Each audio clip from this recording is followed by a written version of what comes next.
tous d'être présents à ce webinaire qui est donc fait partie de la série de webinaires de conférences midi organisée par Optonic et en collaboration avec le COPL. Et donc, l'intérêt des webinaires est évidemment de mieux que les gens se connaissent davantage au niveau des entreprises, que aussi de créer un lien peut-être avec nos étudiants qui sont peut-être des futurs employés de nos entreprises et donc susciter des collaborations là, à tous les niveaux. Donc, M. Éric Bergeron qui va commencer avec la présentation. Oui, alors, merci Sophie. Donc, je vais présenter un peu qu'est-ce qu'on fait chez FlyScan. D'abord, avant de peut-être commencer par me présenter moi-même. Donc, je suis un ancien de l'Université Laval en génie physique, option optique et communication il y a quelques années. Et puis, j'ai travaillé pour des grandes entreprises. Après ça, j'ai parti un premier start-up qui est un spin-off de Lino à Québec, qui s'appelait Opto Sécurité, une compagnie qui a eu une aventure assez rocambolesque. Mais, c'est toujours rocambolesque un start-up, mais finalement, j'ai levé à peu près 38 millions de dollars de capital dans cette compagnie-là et on a développé des produits vendus de par le monde. La compagnie a été achetée par une multinationale hollandaise il y a quelques années. Puis, en chevauchement un peu avec l'acquisition d'Opto, j'ai démarré FlyScan, qui était aussi un spin-off de Lino. Donc, je suis retourné à Lino pour dire ça me tente de faire un autre start-up. Avez-vous de quoi à m'offrir?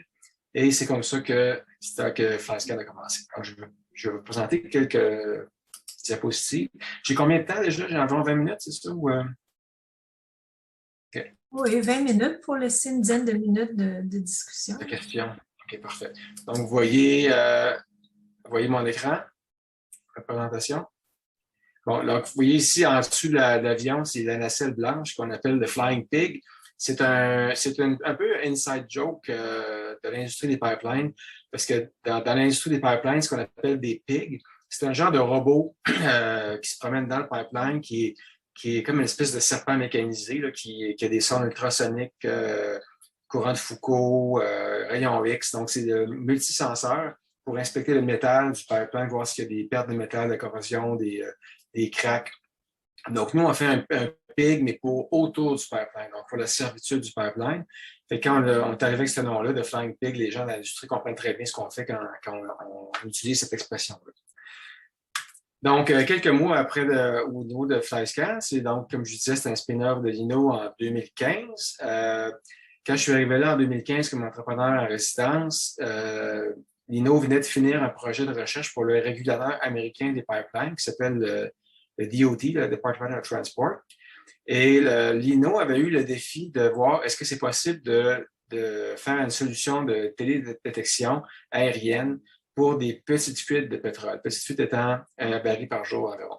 Il faut se rappeler que tous les pipelines sont souterrains. En Amérique du Nord, 99,9% des pipelines sont enfouis, ils ne sont pas à la surface. Et il y a déjà des solutions pour le méthane, donc le gaz naturel, c'est par la spectroscopie infrarouge. Mais il n'y a pas de solution il n'y avait pas de solution avant nous pour les produits liquides, donc le pétrole brut, le gasoline, le diesel, le jet fuel. Il n'y avait aucune solution sur le marché. Donc, on est les premiers au monde à développer une solution pour les pipelines de liquide. Fast forward à 2021. Depuis le début, j'ai levé environ 11 millions US de financement. En 2020, Enbridge s'est joint à nous comme investisseur stratégique. Donc, Enbridge, pour ceux qui ne les connaissent pas, c'est le plus grand opérateur de pipeline au monde. Donc, c'est une énorme compagnie. Et aussi, c'est le leader de l'industrie au niveau technologique. Donc, ce que Enbridge fait, généralement, le reste de l'industrie va suivre dans les années qui suivent. Donc, c'est vraiment un leader technologique, un visionnaire au niveau des nouvelles méthodes de travail. Et c'est sont énormes. Donc, ils ont de l'argent et ils ont aussi un appétit pour l'innovation puis essayer des nouvelles choses. Donc, on est très heureux de les avoir comme investisseurs et comme premier client. Et finalement, on a BDC qui a investi, le fonds Clean Tech de BDC qui est basé à Ottawa et Montréal. Donc, on a mis 2 millions en équité dans la compagnie. Le fonds Clean Tech de BDC est aussi bien reconnu dans le monde. C'est le deuxième plus grand Clean Tech Fund au monde, après OGCI à Londres. Donc, ça, c'est l'histoire de la compagnie un peu. Après 6 ans de R&D, on a enfin un produit. On commence à voler cet automne. Donc, quand on développe du hardware, c'est toujours difficile, c'est toujours plus long que prévu. Le hard, il n'est pas pour rien dans hardware, c'est parce que c'est hard. Quand tu développes du software, c'est un bug, tu réécris ton soft, tu recompiles. Quand tu as, un miroir qui explose, une fibre optique qui prend feu, c'est plus long. C'est un peu plus long, puis ça coûte plus cher pour faire des itérations de produits. Donc, mais là, ça a pris environ 3 ans de plus que prévu, mais on a réussi à se rendre au point où maintenant on a un produit qui va commencer à voler cet automne en mode commercial. Donc, notre mission, c'est, comme on est sur deux piliers. Le premier pilier, c'est détecter les fuites tôt avant qu'elles ne deviennent des catastrophes environnementales. Donc, c'est pour minimiser le coût environnemental et le coût financier de nettoyer la contamination du sol. Et l'autre, c'est de détecter ce qui va causer une fuite. Donc, qui n'est pas encore une fuite, mais que si on laisse les choses faire, ça peut devenir une fuite. Donc, exemple, la présence d'excavateurs, de bulldozers dans la servitude du pipeline qui sont en train de creuser. Donc, les intercepter rapidement. La présence d'érosion, de risques géologiques, des mouvements de terrain, qui pourraient causer une rupture ou un bris des soudures ou du pipeline au complet. Les anomalies dans la végétation qui montrent que soit la végétation est malade, il y a de la pollution dans le sol, ou la végétation est tellement elle est tellement poussée que l'inspection visuelle du pipeline des arbres n'est plus possible. Détecter l'érosion après des événements de climat extrêmes. Ça arrive aux États-Unis beaucoup, là, au Texas, qui appellent des flash floods, là, donc des pluies torrentielles qui vont complètement amener le sol avec eux.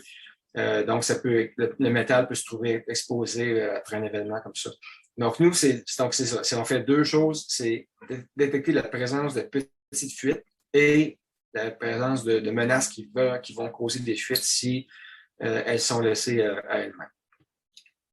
Comment on fait ça? Donc, juste pour dire que ce qu'on commence à faire cet automne, c'est l'automatisation de l'inspection visuelle des pipelines. J'en parlerai plus loin.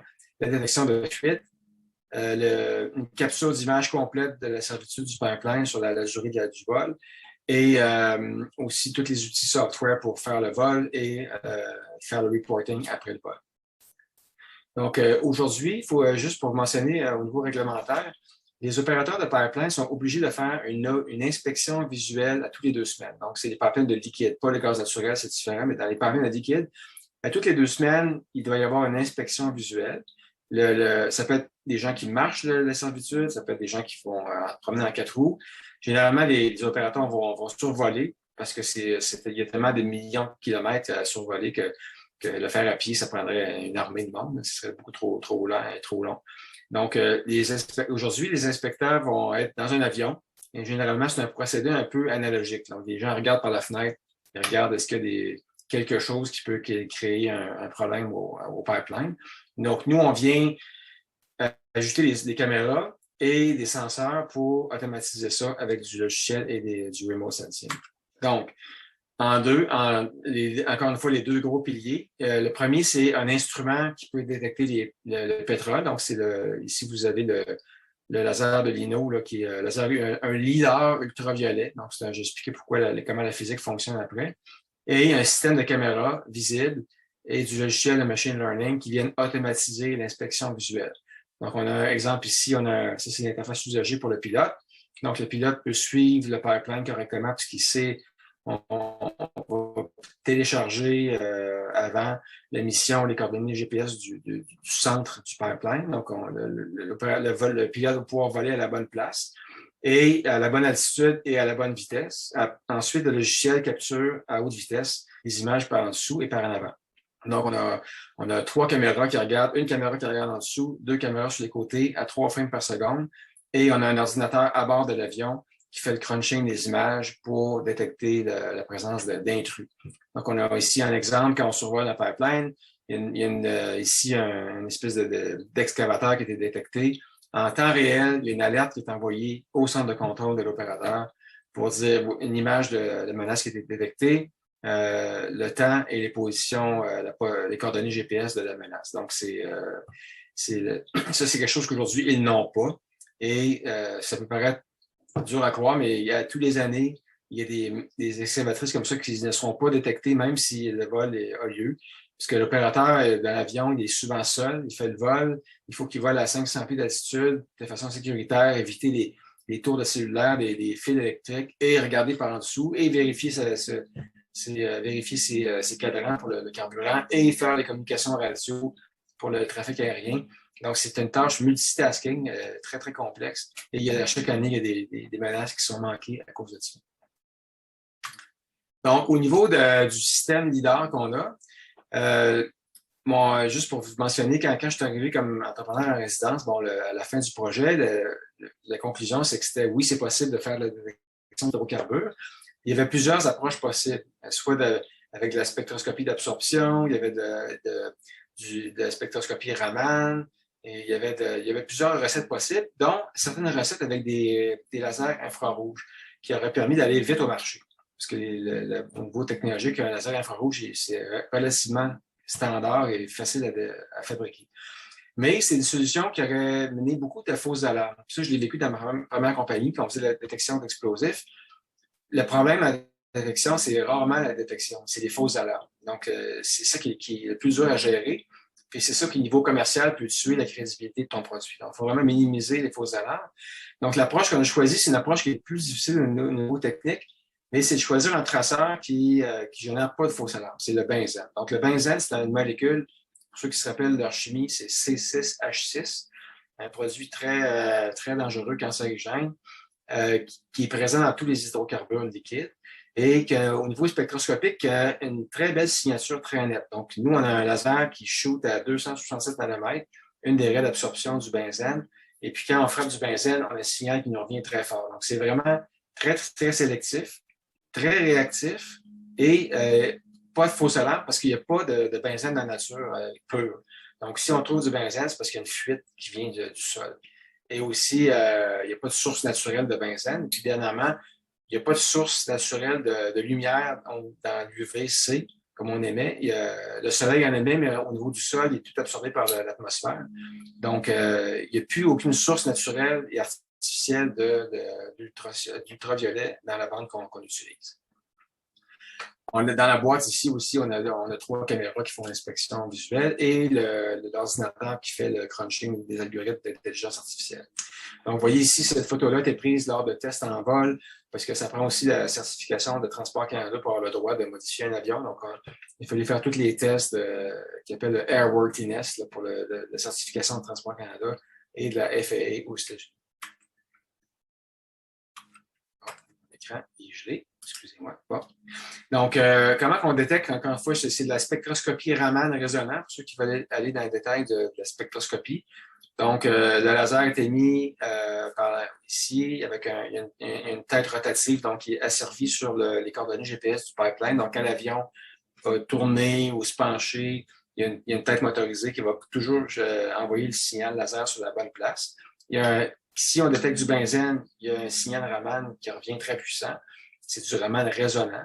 Et on détecte, on soit quelques photons, on compte les photons, on en soit 30, 40, 50, et on peut déclencher une alerte qu'il y a de la présence de benzène. Donc, on détecte le benzène à des niveaux très faibles, donc des parties par milliard. Et tout ça est breveté, là, donc les gens de l'INO ont eu un brevet là-dessus qu'on a une licence exclusive dessus. Donc, l'autre étape, après avoir su que le benzène pouvait l'UV pouvait trouver le benzène, il fallait déterminer aussi est-ce qu'il y en a du benzène. Donc, on a donné un contrat à un centre de recherche en Alberta qui s'appelle Inotech pour faire une simulation de fuite souterraine pour déterminer est-ce qu'il y a du benzène à la surface d'une fuite, puis ça prend combien de temps et quel genre de fuite ça prend. Donc, l'objectif qu'on avait d'Enbridge, c'est d'être au moins 10 fois meilleur que les meilleurs systèmes de détection existants qui ne détectent pas les fuites en dessous de 1% du débit quotidien. Exemple, un pipeline qui a 10 000 barils, 100 000 barils par jour, les fuites en bas de 1000 barils par jour ne sont pas détectables. Imaginez-vous. Donc, il fallait trouver des fuites dans le coin de 100 barils par jour et moins. Donc, on a demandé à Inotech de faire une simulation. Puis, ce qu'on a déterminé, c'est, dépendamment de la viscosité du liquide, que ce soit du pétrole brut ou de la gasoline, ça prend entre 2 et 30 jours pour le sol à devenir saturé puis que les hydrocarbures approchent de la surface. Quand ils approchent à la surface, le pétrole tombe en contact avec l'air, puis là, immédiatement, le benzène se met à s'évaporer. Puis là, on le détecte. C'est l'approche qu'on a. Puis ce qu'on voit, ce qu'ils ont déterminé, c'est que quand le sol commence à être mouillé par des hydrocarbures, la surface au sol, c'est environ 1 mètre carré. Puis après ça s'agrandit. Fait qu'on s'est donné comme objectif de détecter une fuite de 1 mètre carré et plus comme empreinte de contamination à la surface. Donc, sur 1 mètre carré, là, ça va paraître gros, mais quand vous voyez ici, là, ça c'est 1 mètre carré, vu de 500 pieds d'altitude. Puis imaginez-vous le pilote, il vole seul, il vérifie tout dans l'avion, puis il faudrait qu'après 2 heures de vol, il s'ennuie, il baille au cornet, puis il voit ça. C'est quasiment impossible. Fait que nous, on vient rendre ça de façon physique, automatique, pour détecter les petites fuites. Donc, on a fait des tests avec INO l'été passé. On a vraiment essayé de voir la limite. On a vraiment poussé ça au maximum.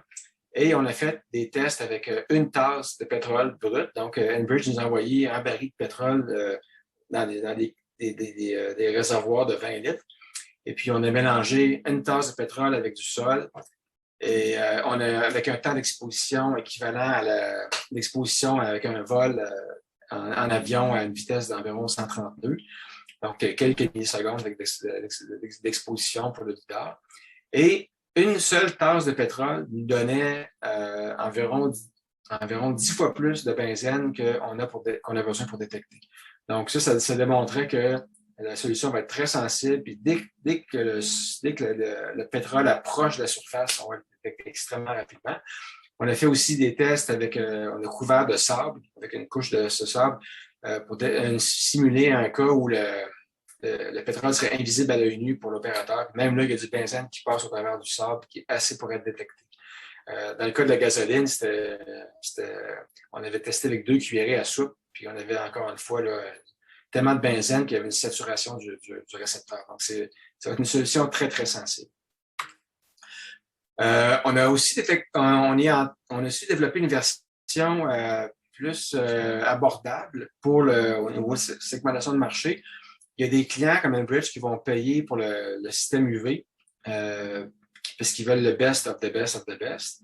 Il y a des clients, surtout aux États-Unis, qui vont payer quelque chose qui va être good enough, mais ils ne sont pas prêts à payer le prix du système UV parce que ça prend un avion qui est beaucoup plus cher à faire voler. Donc, on a développé une version alternative avec l'imagerie hyperspectrale. Donc, à la place de mettre un laser UV, on met une caméra hyperspectrale qui regarde pour des signatures d'absorption dans des hydrocarbures au sol.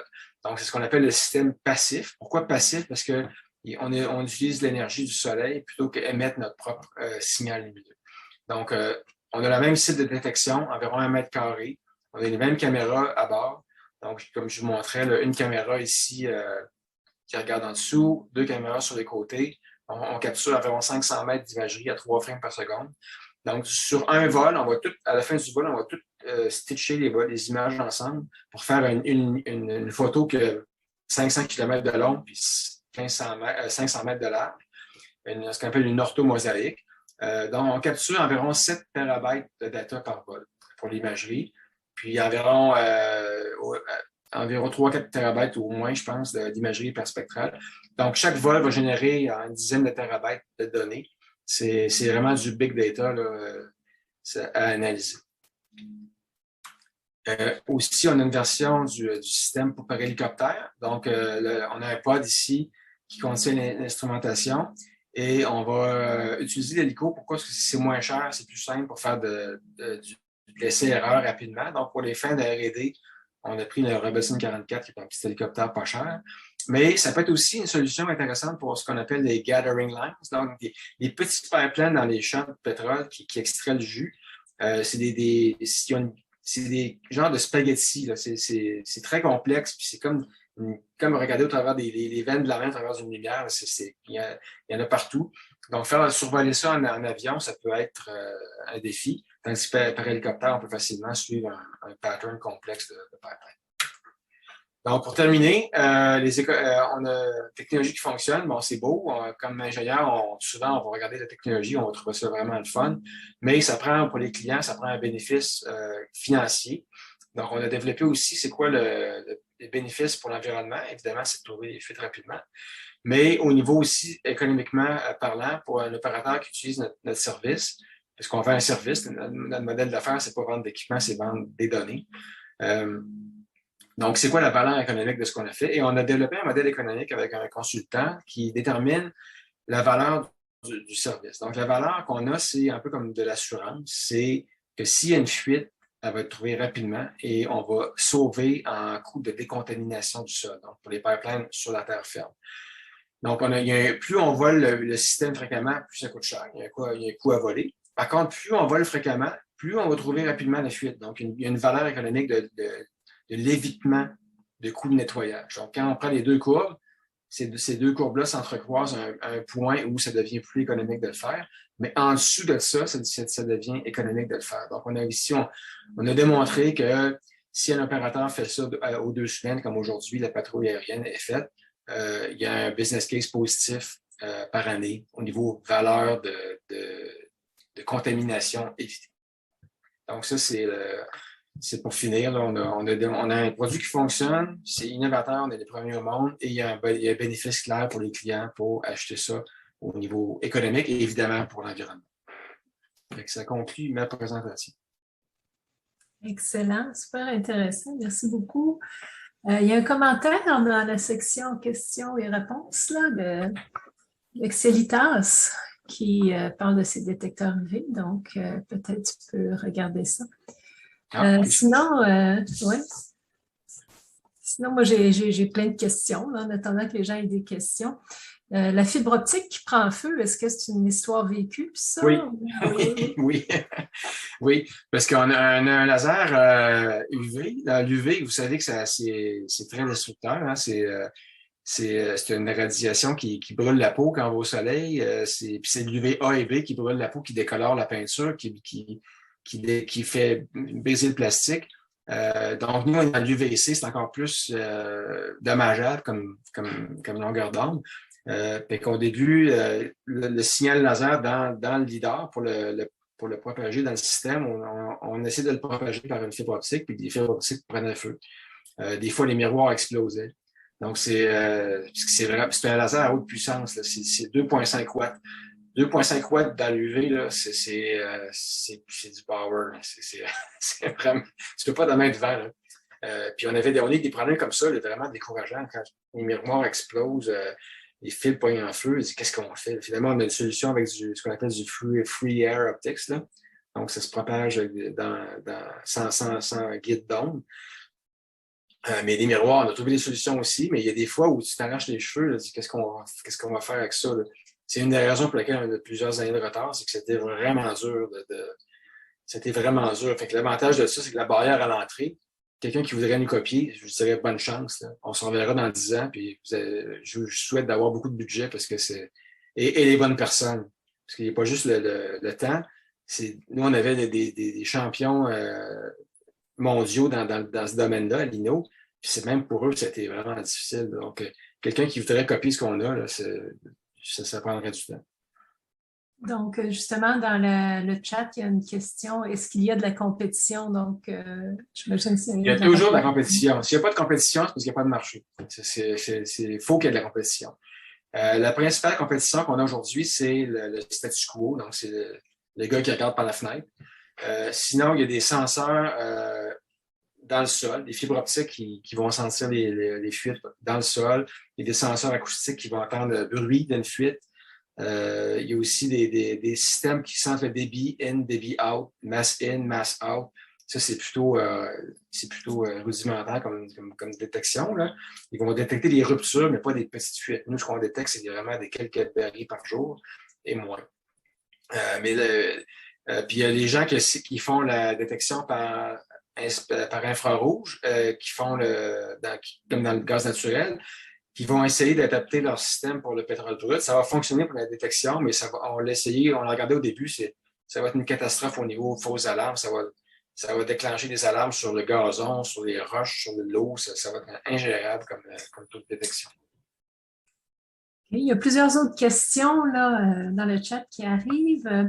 Donc, des choses un peu techniques. Est-ce que les conditions météo sont importantes? Est-ce que ça pose des problèmes? Oui, mais oui et non, parce que l'inspection visuelle du pipeline, c'est ce qu'on appelle le VFR, non? C'est les règles d'aviation visuelle, Visual Flight Rule. Fait que s'il fait pas beau, on vole pas. Fait que ça arrête là. C'est les mêmes limitations qu'un opérateur humain a. Au niveau de la neige, même chose. S'il y a 1 mètre d'épais de neige, ben, ça marchera pas, mais l'opérateur visuel non plus, ça marchera pas. S'il y a une fuite en dessous d'1 mètre de neige, il n'y en aura pas. Donc, c'est la même chose qu'un opérateur humain. Les autres questions, je vois le champ de vue latéral. Pour le, je sais pas, la question est un peu pas claire, là, mais ce que je peux dire, c'est que pour le scanner laser, on a un faisceau très précis et on a un système de balayage au-dessus du pipeline qui promène le faisceau. Parce que les fuites, généralement, les fuites vont érupter, en bon français, c'est pas un mot français, mais vont émerger strictement, directement au-dessus de ça, du pipeline. Donc, on n'a pas besoin de balayer les côtés. Pour l'inspection visuelle, là, on capture les vues latérales pour détecter des bulldozers qui peuvent s'en venir, puis ça. Donc, c'est pour ça qu'on a une vue latérale au niveau visuel. Au niveau spectroscopie, on vise vraiment le centre du pipeline. Ensuite, une question, les challenges avec l'UV. J'en ai parlé au niveau du développement. Au niveau de l'opération, ça va. Le principal challenge, c'est le cooling. Ça chauffe. Un laser UV, surtout un laser de haute puissance comme on a, ça chauffe. Fait que ça prend un système de cooling qui lui consomme beaucoup de courant. Donc, si on prend les drones, ça pourrait être utilisé. Les drones sont envisageables pour le système hyperspectral qui n'est pas très lourd. Le défi, encore une fois, les drones, ça semble bien cool, là, mais c'est pas permis par la réglementation pour le vol longue distance. Donc, c'est bon pour inspecter une raffinerie ou un site local, mais les réglementations, il faut qu'il y ait un opérateur au sol pour voir le drone. Nous, on a des vols qui vont être de 500 km de long. Ça prend un drone capable de faire le vol de façon autonome pendant 500 km. Au niveau technique, c'est faisable, mais Transport Canada ne permet pas ça, ni la FAA aux États-Unis. Donc, le défi, c'est la réglementation. Pour ce qui est du système UV, amenez-moi un drone capable de supporter un poids de 300 kg et donner 3 kW de power. Alors là, je vous dis, OK, on peut parler de drone, mais le genre de drone qui peut transporter, encore une fois, 300 kg de payload et donner 2 kW de puissance pendant 6 heures, c'est des drones militaires qui vont être encore plus chers qu'un hélicoptère. Fait que, comme on dit en anglais, it defeats the purpose, là. Le but du drone, c'est de sauver de l'argent, c'est pas d'être cool. Fait que c'est pour ça qu'on y va par avion, parce que c'est ce qui est le moins cher. Parce qu'à la fin de la journée, les opérateurs, qu'est-ce qui compte? C'est comment ils ont payé pour le data qu'ils veulent. Que ça vole par un éléphant volant ou un drone, ils s'en foutent. Ils veulent les données. Puis ils vont vouloir prendre ce qui est le moins cher possible au niveau du vol. OK. Je ne sais pas s'il y a d'autres questions. Peut-être au niveau des données, justement, quand vous faites le vol, c'est stocké localement dans l'appareil. Puis oui. ça, quand vous arrivez, vous récupérez les données. Est-ce que c'est un problème, ça, toute la gestion des données? Oui, il y a au moins où c'est gérable, mais c'est pas facile parce que transférer, mettons, 7-10 terabytes de data là, on s'entend que c'est pas une ligne téléphonique de Wi-Fi d'hôtel qui va faire ça, là. Donc, il y a des outils il y a des outils maintenant, des endroits qu'on peut se brancher. On enlève le disque dur, donc c'est un disque dur amovible. On le branche dans un serveur, puis on va l'uploader dans le cloud directement. Puis le transfert va se faire de cloud à cloud. On a des outils pour ça, pour transférer, mettons, de notre cloud au cloud du client.